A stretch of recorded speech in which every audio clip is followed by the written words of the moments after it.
there's another town over in Arizona where the same thing happens. Chapter near Morenci.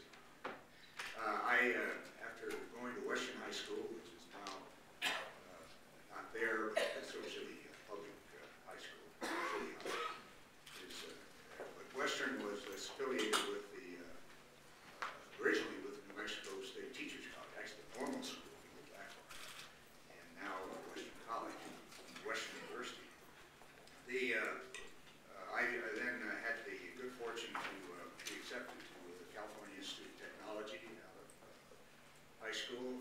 Spent 4 years there, received my bachelor's degree in geology, and then spent a year in Norway conducting field work that ultimately led to my doctor's dissertation at Harvard. And from Harvard, I went on to work with the U.S. Geological Survey, having worked with them off and on in summers prior to that, but with the late Eugene Schmitt in Flagstaff, Arizona. And from there, soon after I arrived there, NASA asked for applications for the Scientist Astronaut Program, and I took about 10 seconds and raised my hand, figuring that if I didn't, I'd probably regret it if other people had a chance to go to the moon and conduct their field work there. And indeed, I was selected as one of the 6 first scientist astronauts in what was Group 4 of the astronaut program. Went immediately to pilot training, became a jet pilot, trained to fly T-38s, which was a NASA aircraft at the time. And then about 2 years later, learned to fly helicopters with the Navy. So even though I've never been directly in the service, I certainly spent a great deal of time with some of the finest people the country has to offer. It's our military forces.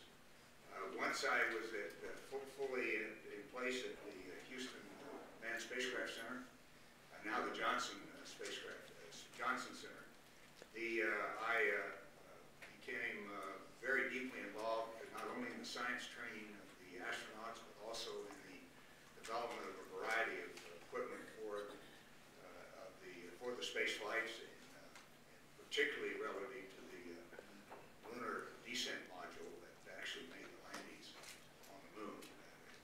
Probably was involved in every one of the missions that preceded my own, which was Apollo 17.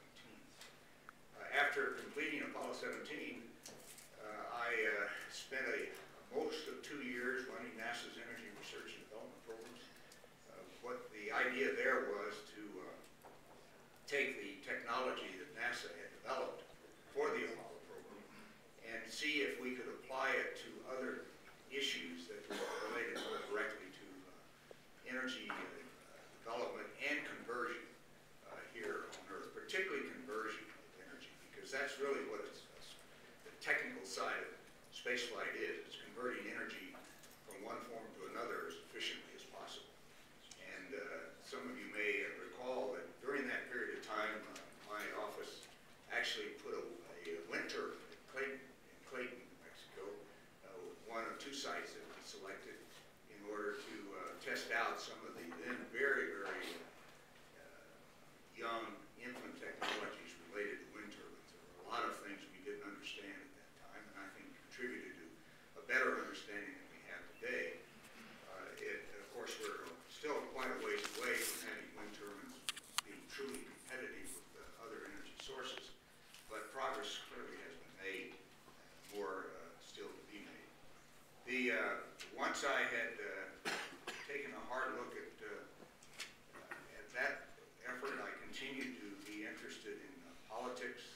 I guess I derived that from my mother and father, who were always very interested in it. But after being at Harvard and being a little bit concerned about some of the attitudes of people that were going into government service, I decided that if I ever had a chance, I'd probably run for political office. And that chance appeared in 1975, 76, as you are aware. And so I came home and ran for the United States Senate. Was fortunate to be elected and spent 1 term there. And some people would say I was fortunate to be defeated in 1982, and that put me into more of a business career. Since then, I've been working in a variety of business activities, primarily with entrepreneurial firms here in New Mexico, as well as one space firm